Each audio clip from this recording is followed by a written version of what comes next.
I had intended The Adventure of the Abbey Grange to be the last of those exploits of my friend, Mr. Sherlock Holmes, which I should ever communicate to the public.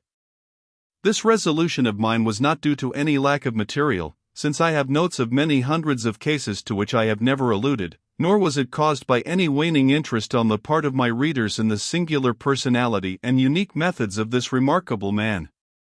The real reason lay in the reluctance which Mr. Holmes has shown to the continued publication of his experiences. So long as he was in actual professional practice, the records of his successes were of some practical value to him, but since he has definitely retired from London and betaken himself to study and bee farming on the Sussex Downs, notoriety has become hateful to him, and he has peremptorily requested that his wishes in this matter should be strictly observed. It was only upon my representing to him that I had given a promise that The Adventure of the Second Stain should be published when the times were ripe, and pointing out to him that it is only appropriate that this long series of episodes should culminate in the most important international case which he has ever been called upon to handle, that I at last succeeded in obtaining his consent that a carefully guarded account of the incident should at last be laid before the public. If in telling the story I seem to be somewhat vague in certain details, the public will readily understand that there is an excellent reason for my reticence. It was, then, in a year, and even in a decade, that shall be nameless, that upon one Tuesday morning in autumn we found two visitors of European fame within the walls of our humble room in Baker Street. The one, austere, high-nosed, eagle-eyed, and dominant, was none other than the illustrious Lord Bellinger, twice Premier of Britain. The other, dark, clear-cut, and elegant, hardly yet of middle age, and endowed with every beauty of body and of mind, was the Right Honourable Trelawney Hope, Secretary for European Affairs, and the most rising statesman in the country. They sat side by side upon our paper-littered settee, and it was easy to see from their worn and anxious faces that it was business of the most pressing importance which had brought them. The Premier's thin, blue-veined hands were clasped tightly over the ivory head of his umbrella, and his gaunt, ascetic face looked gloomily from Holmes to me. The European Secretary pulled nervously at his mustache and fidgeted with the seals of his watch chain. When I discovered my loss, Mr. Holmes, which was at 8 o'clock this morning, I at once informed the Prime Minister. It was at his suggestion that we have both come to you. Have you informed the police? No, sir, said the Prime Minister, with the quick, decisive manner for which he was famous. We have not done so, nor is it possible that we should do so. To inform the police must, in the long run, mean to inform the public. This is what we particularly desire to avoid. And why, sir? Because the document in question is of such immense importance that its publication might very easily, I might almost say probably, lead to European complications of the utmost moment. It is not too much to say that peace or war may hang upon the issue. Unless its recovery can be attended with the utmost secrecy, then it may as well not be recovered at all, for all that is aimed at by those who have taken it is that its contents should be generally known. I understand. Now, Mr. Trelawney Hope, I should be much obliged if you would tell me exactly the circumstances under which this document disappeared. That can be done in a very few words, Mr. Holmes. The letter, for it was a letter from a foreign potentate, was received 6 days ago. It was of such importance that I have never left it in my safe, but I have taken it across each evening to my house in Whitehall Terrace, and kept it in my bedroom in a locked dispatch box. It was there last night. Of that I am certain. I actually opened the box while I was dressing for dinner, and saw the document inside. This morning it was gone. The dispatch box had stood beside the glass upon my dressing table all night. I am a light sleeper, and so is my wife. We are both prepared to swear that no one could have entered the room during the night. And yet I repeat that the paper is gone. What time did you dine? 7:30. How long was it before you went to bed? My wife had gone to the theater. I waited up for her. It was 11:30 before we went to our room. Then for 4 hours the dispatch box had lain unguarded? No one is ever permitted to enter that room save the housemaid in the morning, and my valet, or my wife's maid, during the rest of the day. They are both trusty servants who have been with us for some time. Besides, neither of them could possibly have known that there was anything more valuable than the ordinary departmental papers in my dispatch box. Who did know of the existence of that letter? No one in the house. Surely your wife knew? No, sir, I had said nothing to my wife until I missed the paper this morning. The Premier nodded approvingly. I have long known, sir, how high is your sense of public duty, said he.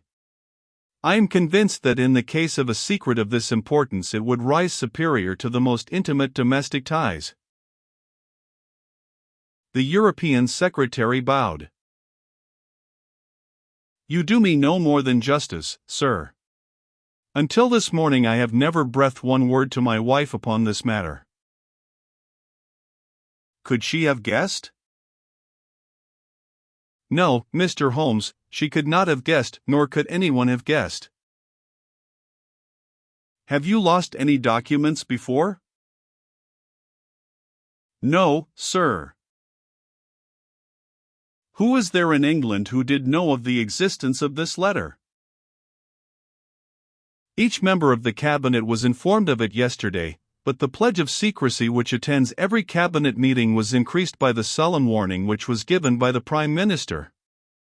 Good heavens, to think that within a few hours I should myself have lost it. His handsome face was distorted with a spasm of despair, and his hands tore at his hair. For a moment we caught a glimpse of the natural man, impulsive, ardent, keenly sensitive. The next the aristocratic mask was replaced, and the gentle voice had returned. Besides the members of the cabinet there are 2, or possibly 3, departmental officials who know of the letter. No one else in England, Mr. Holmes, I assure you. But abroad?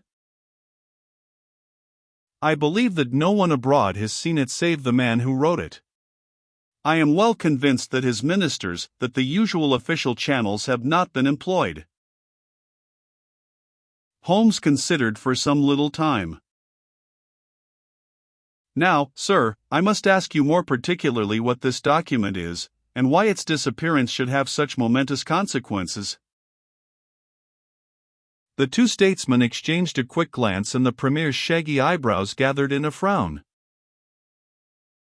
Mr. Holmes, the envelope is a long, thin one of pale blue color. There is a seal of red wax stamped with a crouching lion. It is addressed in large, bold handwriting to. I fear, sir, said Holmes, that, interesting and indeed essential as these details are, my inquiries must go more to the root of things. What was the letter?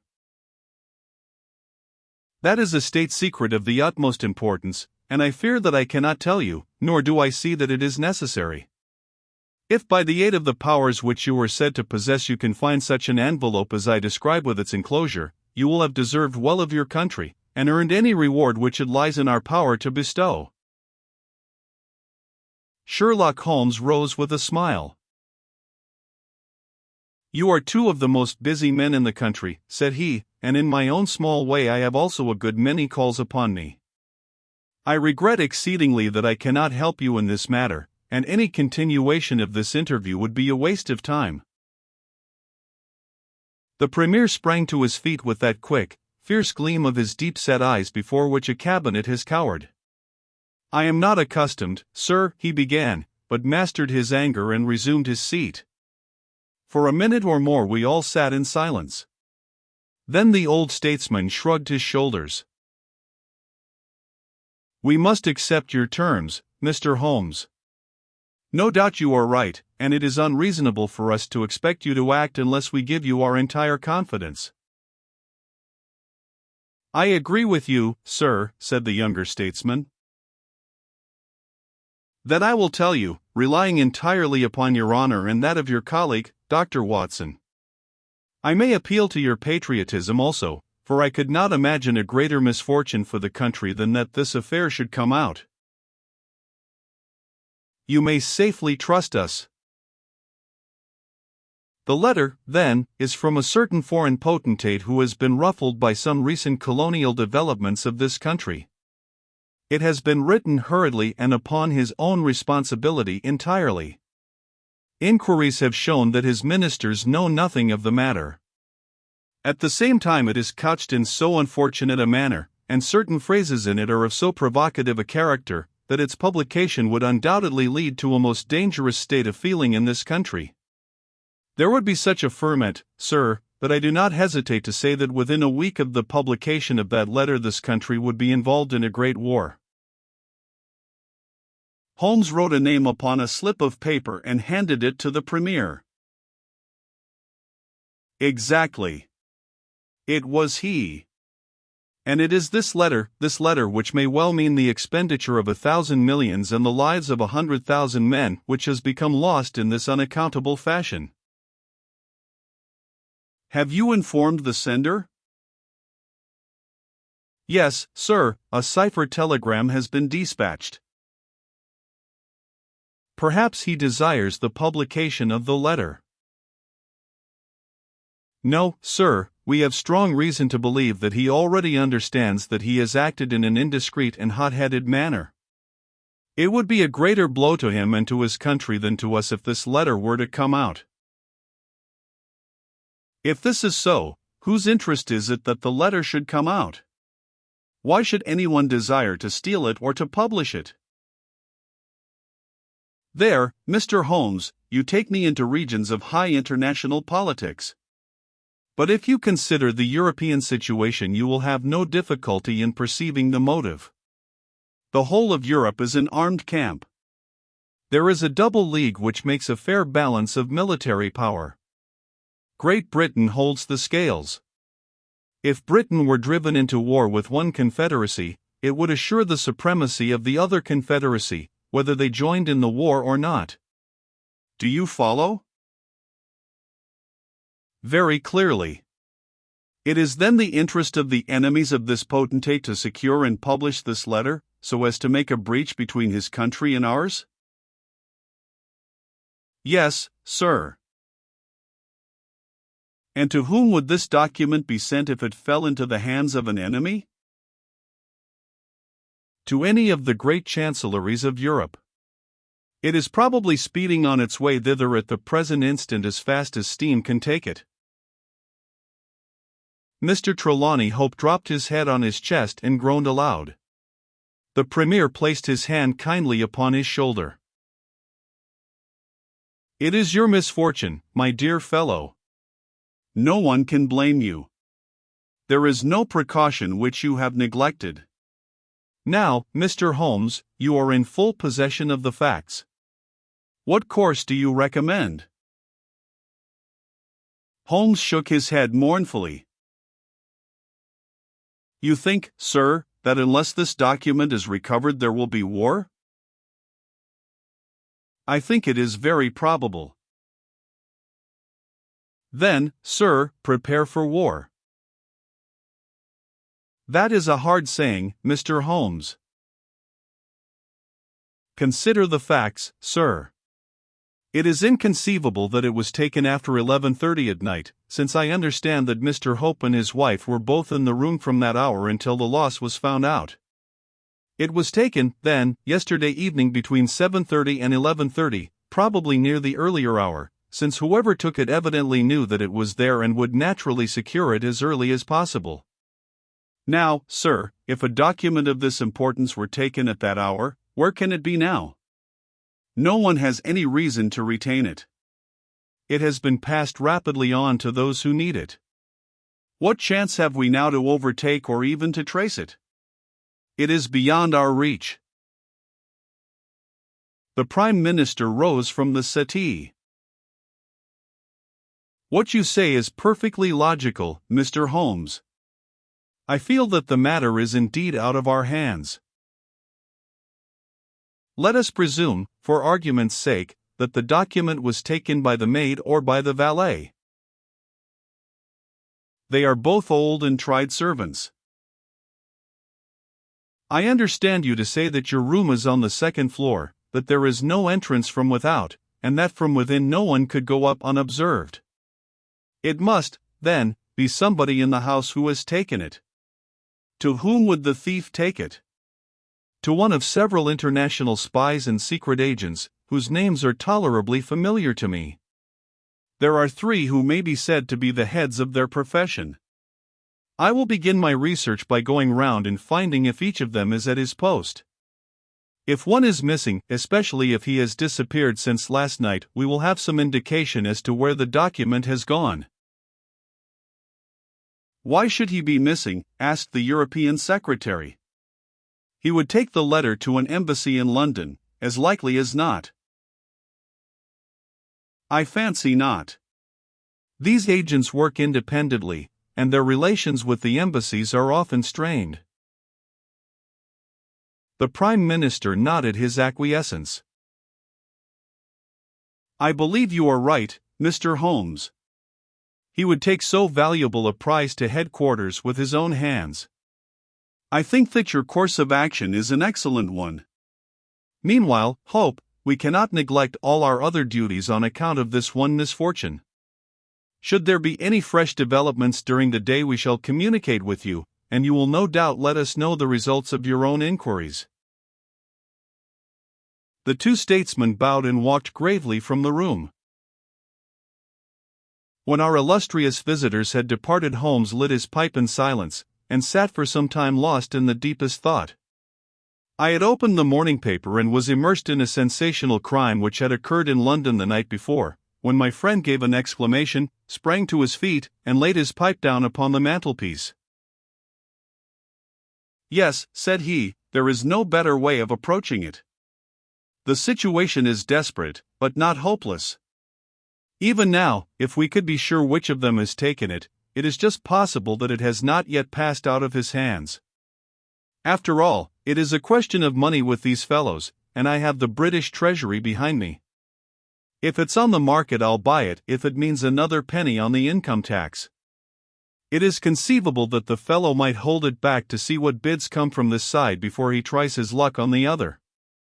There are only those 3 capable of playing so bold a game. There are Oberstein, Larothière, and Eduardo Lucas. I will see each of them. I glanced at my morning paper. Is that Eduardo Lucas of Godolphin Street? Yes. You will not see him. Why not? He was murdered in his house last night. My friend has so often astonished me in the course of our adventures that it was with a sense of exultation that I realized how completely I had astonished him. He stared in amazement, and then snatched the paper from my hands. This was the paragraph which I had been engaged in reading when he rose from his chair. Murder in Westminster. A crime of mysterious character was committed last night at 16 Godolphin Street, one of the old-fashioned and secluded rows of 18th-century houses which lie between the river and the Abbey, almost in the shadow of the great tower of the Houses of Parliament. This small but select mansion has been inhabited for some years by Mr. Eduardo Lucas, well known in society circles both on account of his charming personality and because he has the well-deserved reputation of being one of the best amateur tenors in the country. Mr. Lucas is an unmarried man, 34 years of age, and his establishment consists of Mrs. Pringle, an elderly housekeeper, and of Mitten, his valet. The former retires early and sleeps at the top of the house. The valet was out for the evening, visiting a friend at Hammersmith. From 10 o'clock onwards Mr. Lucas had the house to himself. What occurred during that time has not yet transpired, but at 11:45 Police Constable Barrett, passing along Godolphin Street, observed that the door of number 16 was ajar. He knocked, but received no answer. Perceiving a light in the front room, he advanced into the passage and again knocked, but without reply. He then pushed open the door and entered. The room was in a state of wild disorder, the furniture being all swept to one side, and one chair lying on its back in the center. Beside this chair, and still grasping one of its legs, lay the unfortunate tenant of the house. He had been stabbed to the heart and must have died instantly. The knife with which the crime had been committed was a curved Indian dagger, plucked down from a trophy of Oriental arms which adorned one of the walls. Robbery does not appear to have been the motive of the crime, for there had been no attempt to remove the valuable contents of the room. Mr. Eduardo Lucas was so well known and popular that his violent and mysterious fate will arouse painful interest and intense sympathy in a widespread circle of friends. "Well, Watson, what do you make of this?" asked Holmes, after a long pause. "It is an amazing coincidence." "A coincidence. Here is one of the three men whom we had named as possible actors in this drama, and he meets a violent death during the very hours when we know that drama was being enacted. The odds are enormous against its being coincidence. No figures could express them. No, my dear Watson, the two events are connected, must be connected. It is for us to find the connection." "But now the official police must know all." "Not at all. They know all they see at Godolphin Street. They know, and shall know, nothing of Whitehall Terrace. Only we know of both events, and can trace the relation between them. There is one obvious point which would, in any case, have turned my suspicions against Lucas. Godolphin Street, Westminster, is only a few minutes' walk from Whitehall Terrace. The other secret agents whom I have named live in the extreme West End. It was easier, therefore, for Lucas than for the others to establish a connection or receive a message from the European secretary's household, a small thing, and yet where events are compressed into a few hours it may prove essential. Hullo! What have we here?" Mrs. Hudson had appeared with a lady's card upon her salver. Holmes glanced at it, raised his eyebrows, and handed it over to me. "Ask Lady Hilda Trelawney Hope if she will be kind enough to step up," said he. A moment later our modest apartment, already so distinguished that morning, was further honored by the entrance of the most lovely woman in London. I had often heard of the beauty of the youngest daughter of the Duke of Belminster, but no description of it, and no contemplation of colorless photographs, had prepared me for the subtle, delicate charm and the beautiful coloring of that exquisite head. And yet as we saw it that autumn morning, it was not its beauty which would be the first thing to impress the observer. The cheek was lovely, but it was paled with emotion, the eyes were bright, but it was the brightness of fever, the sensitive mouth was tight and drawn in an effort after self-command. Terror, not beauty, was what sprang first to the eye as our fair visitor stood framed for an instant in the open door. "Has my husband been here, Mr. Holmes?" "Yes, madam, he has been here." "Mr. Holmes, I implore you not to tell him that I came here." Holmes bowed coldly, and motioned the lady to a chair. "Your ladyship places me in a very delicate position. I beg that you will sit down and tell me what you desire, but I fear that I cannot make any unconditional promise." She swept across the room and seated herself with her back to the window. It was a queenly presence, tall, graceful, and intensely womanly. "Mr. Holmes," she said, and her white-gloved hands clasped and unclasped as she spoke, "I will speak frankly to you in the hope that it may induce you to speak frankly in return. There is complete confidence between my husband and me on all matters save one. That one is politics." On this his lips are sealed. "He tells me nothing." "Now, I am aware that there was a most deplorable occurrence in our house last night. I know that a paper has disappeared. But because the matter is political, my husband refuses to take me into his complete confidence. Now it is essential, I say, that I should thoroughly understand it. You are the only other person, save only these politicians, who knows the true facts. I beg you, then, Mr. Holmes, to tell me exactly what has happened and what it will lead to. Tell me all, Mr. Holmes. Let no regard for your client's interests keep you silent, for I assure you that his interests, if he would only see it, would be best served by taking me into his complete confidence. What was this paper which was stolen? Madam, what you ask me is really impossible. She groaned and sank her face in her hands. You must see that this is so, madam.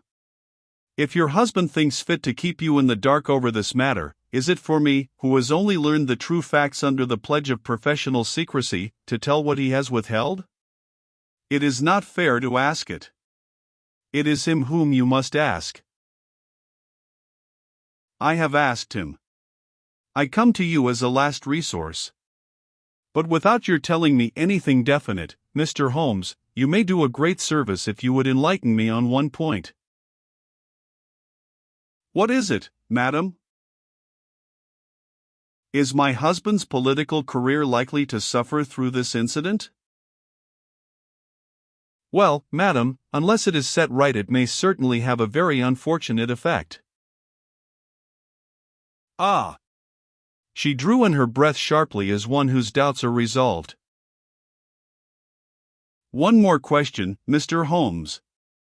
From an expression which my husband dropped in the first shock of this disaster, I understood that terrible public consequences might arise from the loss of this document. If he said so, I certainly cannot deny it. Of what nature are they? Nay, madam, there again you ask me more than I can possibly answer. Then I will take up no more of your time.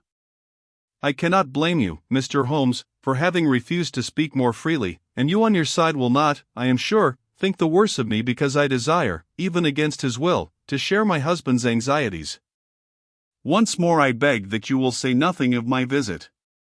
She looked back at us from the door, and I had a last impression of that beautiful haunted face, the startled eyes, and the drawn mouth. Then she was gone. Now, Watson, the fair sex is your department, said Holmes, with a smile, when the dwindling frou-frou of skirts had ended in the slam of the front door. What was the fair lady's game? What did she really want? Surely her own statement is clear and her anxiety very natural. Think of her appearance, Watson, her manner, her suppressed excitement, her restlessness, her tenacity in asking questions. Remember that she comes of a caste who do not lightly show emotion. She was certainly much moved. Remember also the curious earnestness with which she assured us that it was best for her husband that she should know all. What did she mean by that? And you must have observed, Watson, how she maneuvered to have the light at her back. She did not wish us to read her expression. Yes, she chose the one chair in the room. And yet the motives of women are so inscrutable. You remember the woman at Margate whom I suspected for the same reason. No powder on her nose, that proved to be the correct solution. How can you build on such a quicksand? Their most trivial action may mean volumes, or their most extraordinary conduct may depend upon a hairpin or a curling tongs. Good morning, Watson. You are off? Yes, I will while away the morning at Godolphin Street with our friends of the regular establishment. With Eduardo Lucas lies the solution of our problem, though I must admit that I have not an inkling as to what form it may take. It is a capital mistake to theorize in advance of the facts. Do you stay on guard, my good Watson, and receive any fresh visitors? I'll join you at lunch if I am able. All that day and the next Holmes was in a mood which his friends would call taciturn, and others morose. He ran out and ran in, smoked incessantly, played snatches on his violin, sank into reveries, devoured sandwiches at irregular hours, and hardly answered the casual questions which I put to him. It was evident to me that things were not going well with him or his quest. He would say nothing of the case, and it was from the papers that I learned the particulars of the inquest, and the arrest with the subsequent release of John Mitten, the valet of the deceased. The coroner's jury brought in the obvious willful murder, but the parties remained as unknown as ever. No motive was suggested. The room was full of articles of value, but none had been taken. The dead man's papers had not been tampered with. They were carefully examined, and showed that he was a keen student of international politics, an indefatigable gossip, a remarkable linguist, and an untiring letter-writer. He had been on intimate terms with the leading politicians of several countries. But nothing sensational was discovered among the documents which filled his drawers. As to his relations with women, they appeared to have been promiscuous but superficial. He had many acquaintances among them, but few friends, and no one whom he loved. His habits were regular, his conduct inoffensive.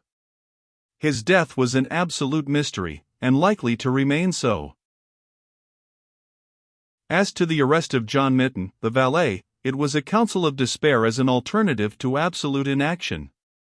But no case could be sustained against him. He had visited friends in Hammersmith that night.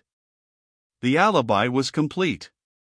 It is true that he started home at an hour which should have brought him to Westminster before the time when the crime was discovered, but his own explanation that he had walked part of the way seemed probable enough in view of the fineness of the night. He had actually arrived at 12 o'clock, and appeared to be overwhelmed by the unexpected tragedy. He had always been on good terms with his master. Several of the dead man's possessions, notably a small case of razors, had been found in the valet's boxes, but he explained that they had been presents from the deceased, and the housekeeper was able to corroborate the story.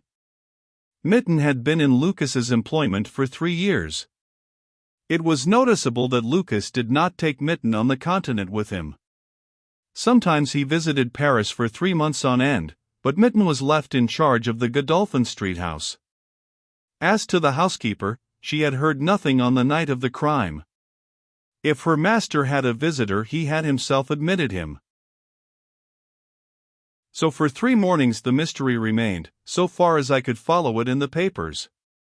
If Holmes knew more, he kept his own counsel, but, as he told me that Inspector Lestrade had taken him into his confidence in the case, I knew that he was in close touch with every development. Upon the 4th day there appeared a long telegram from Paris which seemed to solve the whole question. "A discovery has just been made by the Parisian police," said the Daily Telegraph, "which raises the veil which hung round the tragic fate of Mr. Eduardo Lucas, who met his death by violence last Monday night at Godolphin Street, Westminster. Our readers will remember that the deceased gentleman was found stabbed in his room, and that some suspicion attached to his valet, but that the case broke down on an alibi. Yesterday a lady, who has been known as Madame Henri Fournay, occupying a small villa in the Rue Austerlitz, was reported to the authorities by her servants as being insane. An examination showed that she had indeed developed mania of a dangerous and permanent form. On inquiry, the police have discovered that Madame Henri Fournay only returned from a journey to London on Tuesday last, and there is evidence to connect her with the crime at Westminster. A comparison of photographs has proved conclusively that M. Henri Fournay and Eduardo Lucas were really one and the same person, and that the deceased had for some reason lived a double life in London and Paris. Madame Fournay, who is of Creole origin, is of an extremely excitable nature, and has suffered in the past from attacks of jealousy which have amounted to frenzy. It is conjectured that it was in one of these that she committed the terrible crime which has caused such a sensation in London. Her movements upon the Monday night have not yet been traced, but it is undoubted that a woman answering to her description attracted much attention at Charing Cross Station on Tuesday morning by the wildness of her appearance and the violence of her gestures. It is probable, therefore, that the crime was either committed when insane, or that its immediate effect was to drive the unhappy woman out of her mind. At present she is unable to give any coherent account of the past, and the doctors hold out no hopes of the re-establishment of her reason. There is evidence that a woman, who might have been Madame Fournay, was seen for some hours on Monday night watching the house in Godolphin Street. What do you think of that, Holmes? I had read the account aloud to him, while he finished his breakfast. "My dear Watson," said he, as he rose from the table and paced up and down the room, "you are most long-suffering, but if I have told you nothing in the last 3 days it is because there is nothing to tell. Even now this report from Paris does not help us much. Surely it is final as regards the man's death. The man's death is a mere incident, a trivial episode, in comparison with our real task, which is to trace this document and save a European catastrophe. Only one important thing has happened in the last 3 days, and that is that nothing has happened. I get reports almost hourly from the government, and it is certain that nowhere in Europe is there any sign of trouble. Now, if this letter were loose, no, it can't be loose, but if it isn't loose, where can it be? Who has it? Why is it held back? That's the question that beats in my brain like a hammer. Was it, indeed, a coincidence that Lucas should meet his death on the night when the letter disappeared? Did the letter ever reach him? If so, why is it not among his papers? Did this mad wife of his carry it off with her? If so, is it in her house in Paris? How could I search for it without the French police having their suspicions aroused? It is a case, my dear Watson, where the law is as dangerous to us as the criminals are. Every man's hand is against us, and yet the interests at stake are colossal. Should I bring it to a successful conclusion, it will certainly represent the crowning glory of my career. Ah, here is my latest from the front." He glanced hurriedly at the note which had been handed in. "Hullo! Lestrade seems to have observed something of interest. Put on your hat, Watson, and we will stroll down together to Westminster." It was my first visit to the scene of the crime, a high, dingy, narrow-chested house, prim, formal, and solid, like the century which gave it birth. Lestrade's bulldog features gazed out at us from the front window, and he greeted us warmly when a big constable had opened the door and let us in. The room into which we were shown was that in which the crime had been committed, but no trace of it now remained, save an ugly, irregular stain upon the carpet. This carpet was a small square drugget in the center of the room, surrounded by a broad expanse of beautiful old-fashioned wood flooring and square blocks highly polished. Over the fireplace was a magnificent trophy of weapons, one of which had been used on that tragic night. In the window was a sumptuous writing desk, and every detail of the apartment, the pictures, the rugs, and the hangings, all pointed to a taste which was luxurious to the verge of effeminacy. "Seen the Paris news?" asked Lestrade. Holmes nodded. "Our French friends seem to have touched the spot this time.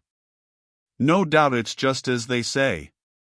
She knocked at the door, surprise visit, I guess, for he kept his life in watertight compartments. He let her in, couldn't keep her in the street. She told him how she had traced him, reproached him, one thing led to another, and then with that dagger so handy the end soon came. It wasn't all done in an instant, though, for these chairs were all swept over yonder, and he had one in his hand as if he had tried to hold her off with it. We've got it all clear as if we had seen it." Holmes raised his eyebrows. "And yet you have sent for me?" "Ah, yes, that's another matter, a mere trifle, but the sort of thing you take an interest in, queer, you know, and what you might call freakish. It has nothing to do with the main fact, can't have, on the face of it." "What is it, then?" "Well, you know, after a crime of this sort we are very careful to keep things in their position. Nothing has been moved. Officer in charge here day and night. This morning, as the man was buried and the investigation over, so far as this room is concerned, we thought we could tidy up a bit. This carpet. You see, it is not fastened down, only just laid there. We had occasion to raise it. We found." "Yes? You found?" Holmes's face grew tense with anxiety. "Well, I'm sure you would never guess in 100 years what we did find. You see that stain on the carpet?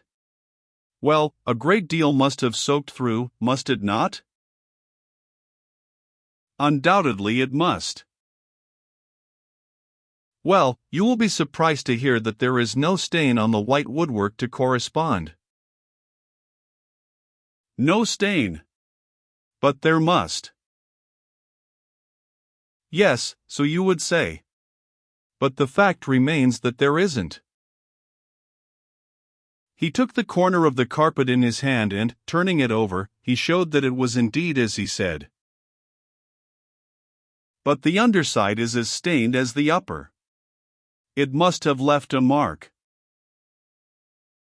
Lestrade chuckled with delight at having puzzled the famous expert. Now I'll show you the explanation. There is a second stain, but it does not correspond with the other. See for yourself. As he spoke, he turned over another portion of the carpet, and there, sure enough, was a great crimson spill upon the square white facing of the old-fashioned floor. What do you make of that, Mr. Holmes? Why, it is simple enough. The two stains did correspond, but the carpet has been turned round. As it was square and unfastened, it was easily done.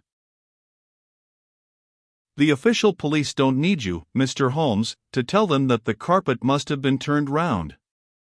That's clear enough, for the stains lie above each other if you lay it over this way.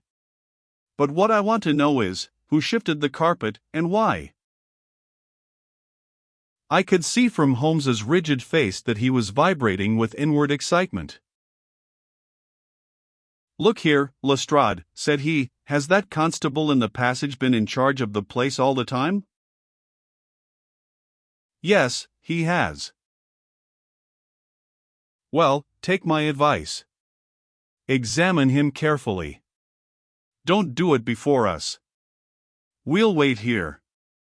You take him into the back room. You'll be more likely to get a confession out of him alone. Ask him how he dared to admit people and leave them alone in this room. Don't ask him if he has done it. Take it for granted. Tell him you know someone has been here. Press him. Tell him that a full confession is his only chance of forgiveness. Do exactly what I tell you. By George, if he knows I'll have it out of him, cried Lestrade. He darted into the hall, and a few moments later his bullying voice sounded from the back room. Now, Watson, now, cried Holmes, with frenzied eagerness. All the demoniacal force of the man massed behind that listless manner burst out in a paroxysm of energy. He tore the drugget from the floor, and in an instant was down on his hands and knees clawing at each of the squares of wood beneath it. One turned sideways as he dug his nails into the edge of it. It hinged back like the lid of a box. A small black cavity opened beneath it. Holmes plunged his eager hand into it, and drew it out with a bitter snarl of anger and disappointment. It was empty. Quick, Watson, quick! Get it back again. The wooden lid was replaced, and the drugget had only just been drawn straight when Lestrade's voice was heard in the passage. He found Holmes leaning languidly against the mantelpiece, resigned and patient, endeavoring to conceal his irrepressible yawns. Sorry to keep you waiting, Mr. Holmes. I can see that you are bored to death with the whole affair. Well, he has confessed, all right. Come in here, Macpherson. Let these gentlemen hear of your most inexcusable conduct. The big constable, very hot and penitent, sidled into the room. I meant no harm, sir, I'm sure. The young woman came to the door last evening, mistook the house, she did. And then we got talking. It's lonesome, when you're on duty here all day. Well, what happened then? She wanted to see where the crime was done, had read about it in the papers, she said. She was a very respectable, well-spoken young woman, sir, and I saw no harm in letting her have a peep. When she saw that mark on the carpet, down she dropped on the floor, and lay as if she were dead. I ran to the back and got some water, but I could not bring her to. Then I went round the corner to the ivy plant for some brandy, and by the time I had brought it back the young woman had recovered and was off, ashamed of herself, I dare say, and dared not face me. How about moving that drugget? Well, sir, it was a bit rumpled, certainly, when I came back. You see, she fell on it, and it lies on a polished floor with nothing to keep it in place. I straightened it out afterwards. It's a lesson to you that you can't deceive me, Constable Macpherson, said Lestrade, with dignity. No doubt you thought that your breach of duty could never be discovered, and yet a mere glance at that drugget was enough to convince me that someone had been admitted to the room. It's lucky for you, my man, that nothing is missing, or you would find yourself in Queer Street. I'm sorry to have called you down over such a petty business, Mr. Holmes, but I thought the point of the second stain not corresponding with the first would interest you. Certainly, it was most interesting. Has this woman only been here once, Constable? Yes, sir, only once. Who was she? Don't know the name, sir. Was answering an advertisement about typewriting, and came to the wrong number. Very pleasant, genteel young woman, sir. Tall? Handsome? Yes, sir, she was a well-grown young woman. I suppose you might say she was handsome. Perhaps some would say she was very handsome. Oh, officer, do let me have a peep, says she. She had pretty, coaxing ways, as you might say, and I thought there was no harm in letting her just put her head through the door. How was she dressed? Quiet, sir, a long mantle down to her feet. What time was it? It was just growing dusk at the time. They were lighting the lamps as I came back with the brandy. Very good, said Holmes. Come, Watson, I think that we have more important work elsewhere. As we left the house, Lestrade remained in the front room, while the repentant constable opened the door to let us out. Holmes turned on the step and held up something in his hand. The constable stared intently. Good Lord, sir, he cried, with amazement on his face. Holmes put his finger on his lips, replaced his hand in his breast pocket, and burst out laughing as we turned down the street. Excellent, said he. Come, friend Watson, the curtain rings up for the last act.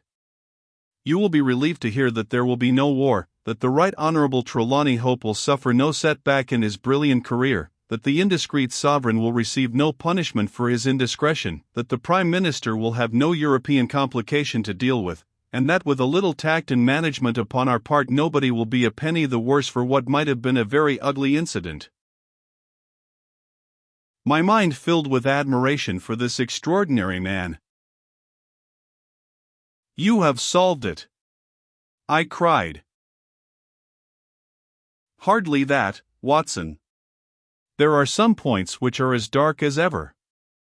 But we have so much that it will be our own fault if we cannot get the rest.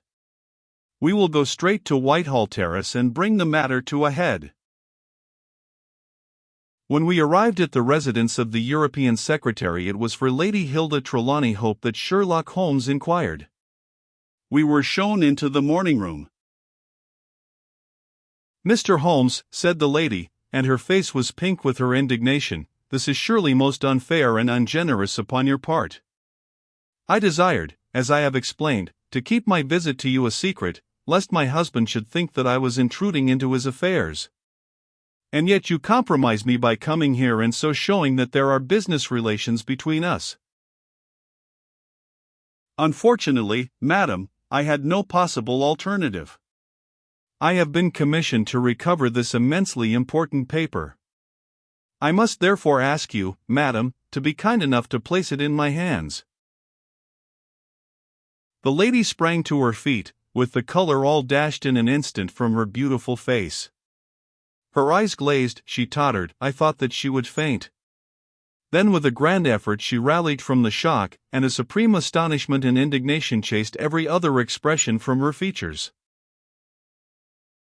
You insult me, Mr. Holmes."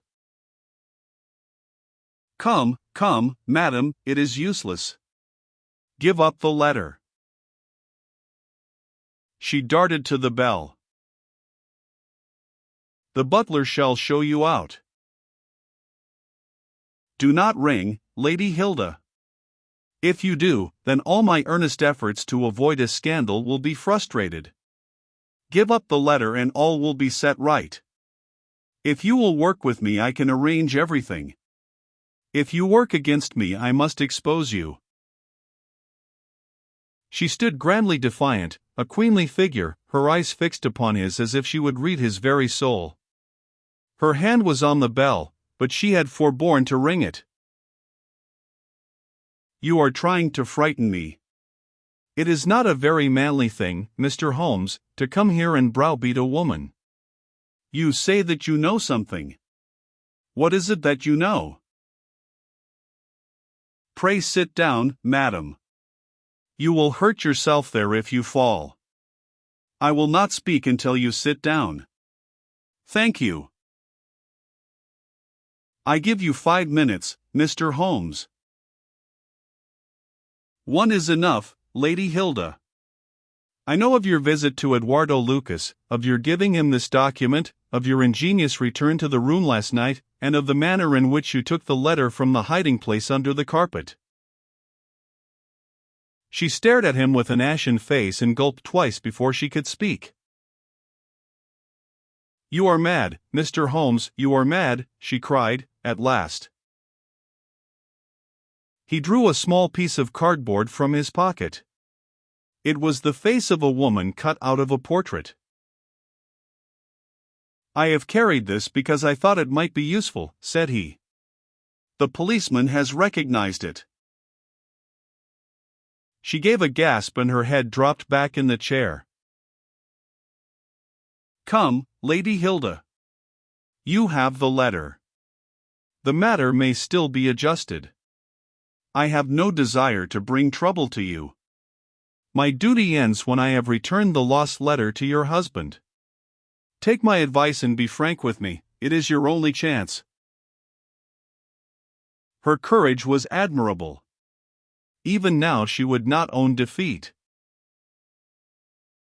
"I tell you again, Mr. Holmes, that you are under some absurd illusion." Holmes rose from his chair. "I am sorry for you, Lady Hilda. I have done my best for you, I can see that it is all in vain." He rang the bell. The butler entered. "Is Mr. Trelawney Hope at home?" "He will be home, sir, at 1:15." Holmes glanced at his watch. "Still 1/4 hour," said he. "Very good, I shall wait." The butler had hardly closed the door behind him when Lady Hilda was down on her knees at Holmes's feet, her hands outstretched, her beautiful face upturned and wet with her tears. "Oh, spare me, Mr. Holmes. Spare me," she pleaded, in a frenzy of supplication. "For heaven's sake, don't tell him. I love him so. I would not bring one shadow on his life, and this I know would break his noble heart." Holmes raised the lady. "I am thankful, madam, that you have come to your senses even at this last moment. There is not an instant to lose. Where is the letter?" She darted across to a writing desk, unlocked it, and drew out a long blue envelope. "Here it is, Mr. Holmes. Would to heaven I had never seen it. How can we return it?" Holmes muttered. Quick, we must think of some way. Where is the dispatch box?" Still in his bedroom. What a stroke of luck! "Quick, madam, bring it here." A moment later she had appeared with a red flat box in her hand. "How did you open it before? You have a duplicate key?" "Yes, of course you have." "Open it." From out of her bosom Lady Hilda had drawn a small key. The box flew open. It was stuffed with papers. Holmes thrust the blue envelope deep down into the heart of them, between the leaves of some other document. The box was shut, locked, and returned to the bedroom. "Now we are ready for him," said Holmes. "We have still 10 minutes. I am going far to screen you, Lady Hilda. In return you will spend the time in telling me frankly the real meaning of this extraordinary affair." "Mr. Holmes, I will tell you everything," cried the lady. "Oh, Mr. Holmes, I would cut off my right hand before I gave him a moment of sorrow. There is no woman in all London who loves her husband as I do, and yet if he knew how I have acted, how I have been compelled to act, he would never forgive me. For his own honor stands so high that he could not forget or pardon a lapse in another. Help me, Mr. Holmes. My happiness, his happiness, our very lives are at stake. Quick, madam, the time grows short." "It was a letter of mine, Mr. Holmes, an indiscreet letter written before my marriage, a foolish letter, a letter of an impulsive, loving girl. I meant no harm, and yet he would have thought it criminal. Had he read that letter his confidence would have been forever destroyed? It is years since I wrote it. I had thought that the whole matter was forgotten. Then at last I heard from this man, Lucas, that it had passed into his hands, and that he would lay it before my husband. I implored his mercy. He said that he would return my letter if I would bring him a certain document which he described in my husband's dispatch box. He had some spy in the office who had told him of its existence. He assured me that no harm could come to my husband. Put yourself in my position, Mr. Holmes. What was I to do? Take your husband into your confidence." I could not, Mr. Holmes, I could not. On the one side seemed certain ruin, on the other, terrible as it seemed to take my husband's paper, still in a matter of politics I could not understand the consequences, while in a matter of love and trust they were only too clear to me. I did it, Mr. Holmes. I took an impression of his key. This man Lucas furnished a duplicate. I opened his dispatch box, took the paper, and conveyed it to Godolphin Street. What happened there, madam? I tapped at the door as agreed. Lucas opened it. I followed him into his room, leaving the hall door ajar behind me, for I feared to be alone with the man. I remember that there was a woman outside as I entered. Our business was soon done. He had my letter on his desk. I handed him the document. He gave me the letter. At this instant there was a sound at the door. There were steps in the passage. Lucas quickly turned back the drugget, thrust the document into some hiding place there, and covered it over. What happened after that is like some fearful dream. I have a vision of a dark, frantic face, of a woman's voice, which screamed in French, "My waiting is not in vain. At last I have found you with her." There was a savage struggle. I saw him with a chair in his hand, a knife gleamed in hers. I rushed from the horrible scene, ran from the house, and only next morning in the paper did I learn the dreadful result. That night I was happy, for I had my letter, and I had not seen yet what the future would bring. It was the next morning that I realized that I had only exchanged one trouble for another. My husband's anguish at the loss of his paper went to my heart. I could hardly prevent myself from there and then kneeling down at his feet and telling him what I had done. But that again would mean a confession of the past. I came to you that morning in order to understand the full enormity of my offense.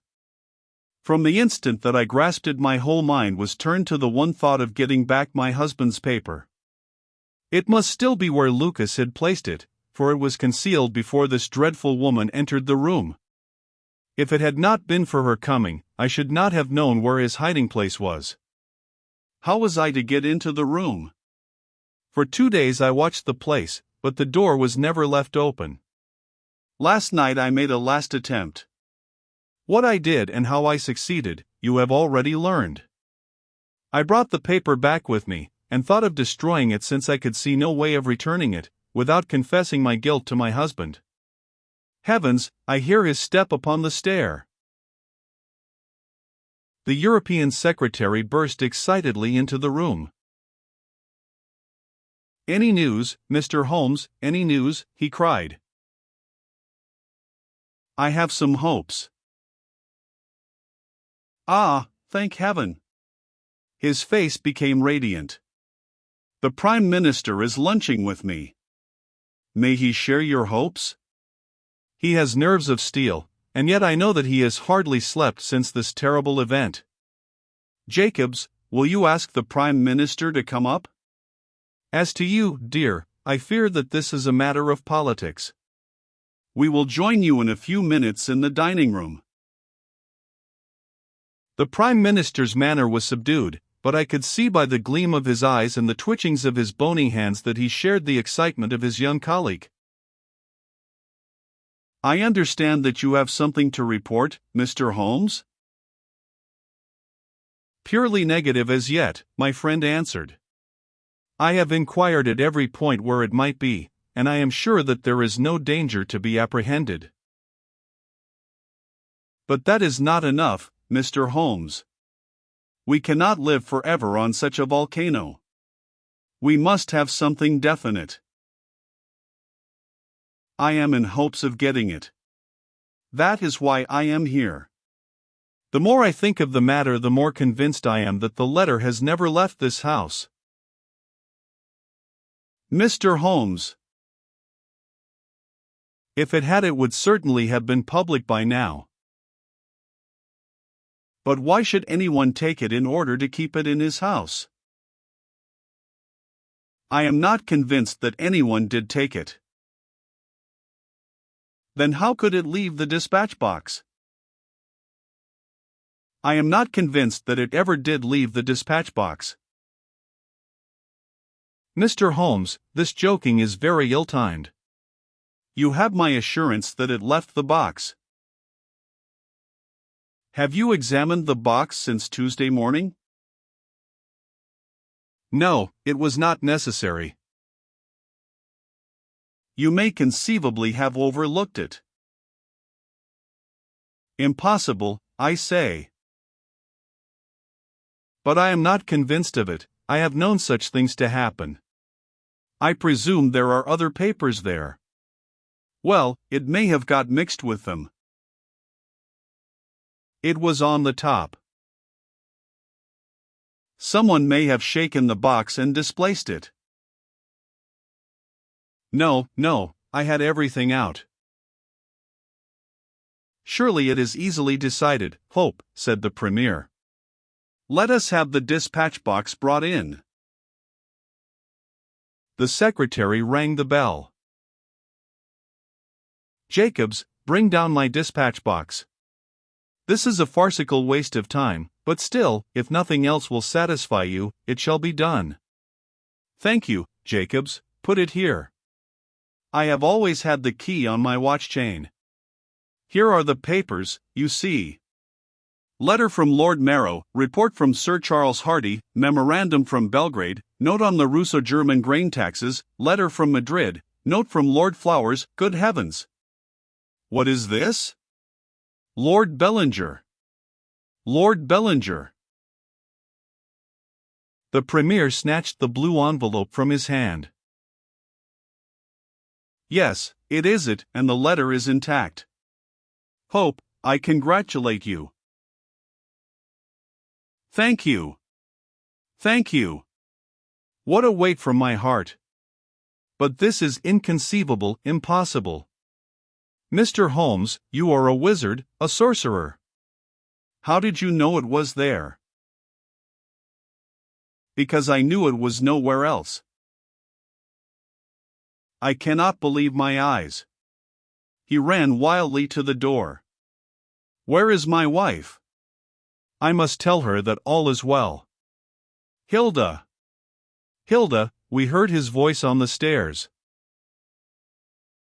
The Premier looked at Holmes with twinkling eyes. Come, sir, said he. There is more in this than meets the eye. How came the letter back in the box? Holmes turned away smiling from the keen scrutiny of those wonderful eyes. We also have our diplomatic secrets, said he, and picking up his hat he turned to the door.